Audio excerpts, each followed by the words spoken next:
se retrouve aujourd'hui dans la campagne villeneuvoise chez Antoine et Mathilde, les créateurs de Mon Numéro de Maison, qui vont nous faire visiter leur maison entièrement rénovée avec beaucoup de goût, vous allez le voir. C'est parti!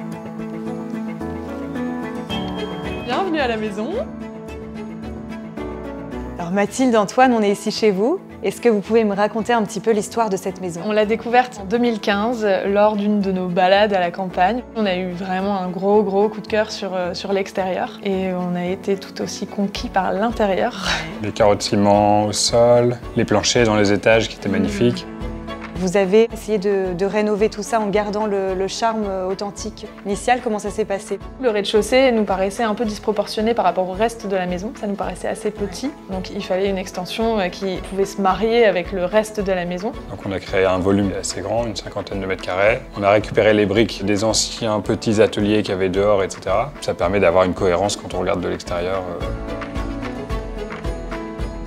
Il y a des fixes et notamment un ouvrant qui fait tout le coin de la maison et quand on l'ouvre, on a vraiment l'impression que notre salon est à l'extérieur ou inversement. Le fait de ne pas avoir de rails apparents, de ne pas avoir de montant sur les vitres, c'est ce qui renforce un petit peu le côté dedans-dehors.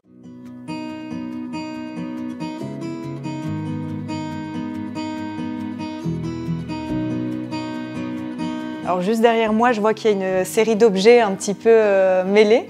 Vous aimez bien le style mix and match, mêler plusieurs inspirations? On marche vraiment au coup de cœur. Tout ce qu'il y a dans notre maison, on les chine beaucoup. C'est ça, c'est coup de cœur plus coup de cœur égale cœur. On a trouvé ce tableau avec Jésus. On l'a customisé un petit peu avec le clin d'œil « Je suis ton père ». Petite touche d'humour. Voilà. Dans ce salon, on retrouve les fauteuils ligne rosée. C'est des canapés qu'on a récupérés de chez mes grands-parents. Nous, on les a laissés dans leur jus. Dans la maison, on a le rose, le moutarde, un peu de camel. C'est des choses que vous aimez bien tous les deux? On a un petit problème avec le rose, hein, tous les deux, je pense. Ouais. Cette table, vous l'avez chinée, elle aussi? On a acheté le plateau chez Matériaux Authentiques. On a juste fabriqué une structure en tube acier pour créer une table basse. Alors là, on se trouve devant une œuvre un petit peu particulière. Qu'est-ce que c'est? Alors, c'est un fabricant qui s'appelle XI qui propose des créations à base de petits carrés 10-10 en PVC qu'on assemble soi-même à la maison. Donc là, c'est un Mickey. Là, c'est un artiste qui s'appelle Signer, qui est polonais. Il est parti sur des créations à base de pixels. Ça donne beaucoup de couleurs à votre intérieur. Exactement. Et puis chacun interprète comme il veut. Il y en a peu qui voient finalement les paysages polonais. Notre fils voit un dinosaure, par exemple. Voilà. Ici, c'est un salon qui est un peu plus petit, qu'on a voulu aussi beaucoup plus cosy. Donc on a des couleurs qui punchent un peu. Il y avait deux cheminées. Il y a une cheminée dans le bureau, dans la pièce d'à côté, qu'on a démontée. Et donc voilà, on a fait reposer cette cheminée ici. Il y a une table qui est un petit peu originale. Je l'ai remarqué tout de suite en arrivant dans la maison. Ouais. Le pied, là, ça vient d'où? Encore une fois, mon grand-père, qui était dentiste, c'est les restes de son premier fauteuil de dentiste. On avait à l'origine tout le fauteuil et honnêtement, on savait pas trop quoi en faire. Ça fait pas mal objet de torture, Ouais. donc c'était Du coup, compliqué à placer on a cherché à dans le la détourner. déco. Ouais. Là, on se trouve dans la cuisine, qui est complètement minimaliste, sobre. On avait vraiment envie d'avoir effectivement un grand plan de travail et surtout pas de meubles hauts pour pouvoir intégrer justement des systèmes de lumière qui créaient une ambiance particulière. Les caissons, c'est des caissons Ikea et on a fait faire un plan de travail sur mesure. Et le noir comme ça va, c'est pas salissant. Pour quelqu'un qui cuisine pas, honnêtement, c'est nickel.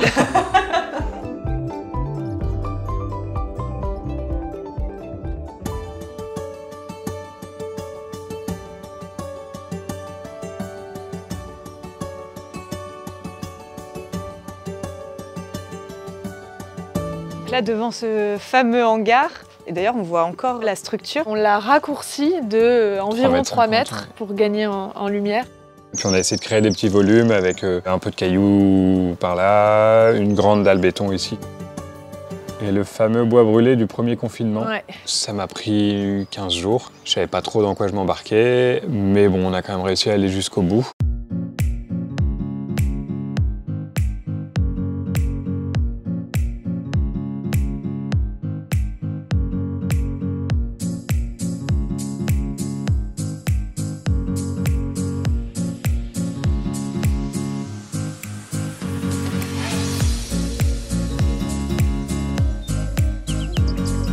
C'est un sacré travail. C'était un des gros boulots de la maison, mais avant, il y en a eu d'autres. Il y a eu la création du chien assis au 2e étage, qu'on peut aller voir.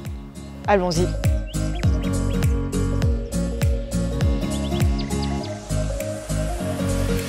Alors ici, c'est une petite salle d'attente comme ça dans le couloir? Ouais, en fait, on a chiné ça à la braderie de Lille et c'est une rangée de sièges d'amphithéâtre. Et comme le couloir est étroit et que il fallait meubler ce mur-là, ça s'y prêtait parfaitement, quoi.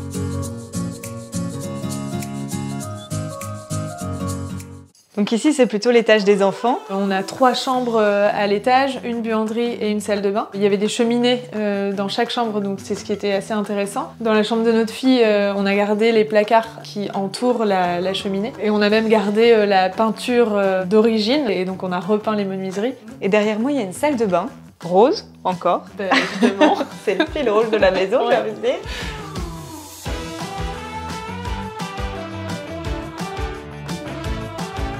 Du coup, ici, on est dans la salle de bain rose. Ce rose, ça démarre du tabouret Tolix qui est ici.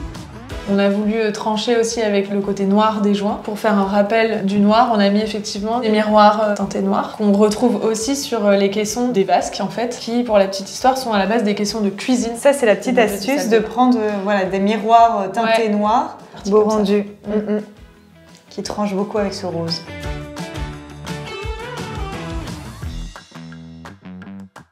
On est dans la chambre parentale. Il y en a eu beaucoup dans votre rénovation, mais autre challenge important dans la maison? Ouais, c'est vrai. Ici, c'était un grenier, pigeonnier même. Donc à part le plancher, il n'y avait pas grand-chose à récupérer. Et puis le vrai challenge, c'était la sortie d'escalier où il fallait se faufiler sous la toiture. Donc on a décidé d'ouvrir. Une vue panoramique assez sympathique. Et notamment quand on est dans notre lit et qu'on a une vision directement sur le ciel. Les paysans. Dans cet ancien pigeonnier, tout était en longueur. Et comment vous avez réussi à dynamiser l'espace, justement?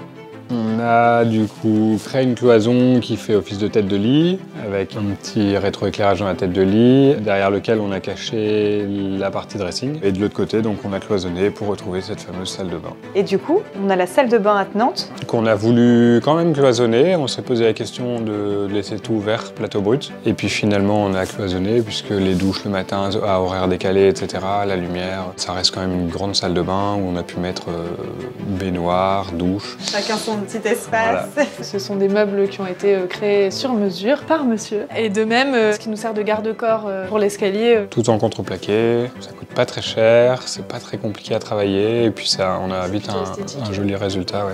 Mathilde, Antoine, merci beaucoup pour cette visite. Avec plaisir. Merci à toi. On se retrouve bientôt pour un prochain home tour. J'espère que celui-ci vous a plu. N'hésitez pas à nous suivre sur les réseaux sociaux, Visite Déco, la chaîne YouTube et le site internet. À bientôt. Là. Vous pouvez avoir un petit aperçu juste ici. C'était de notre côté. Mathilde, Antoine, merci beaucoup pour cette visite. Merci à toi. C'était top. Je fais juste un petit tour. Clémentine, merci beaucoup. Il est temps d'y aller.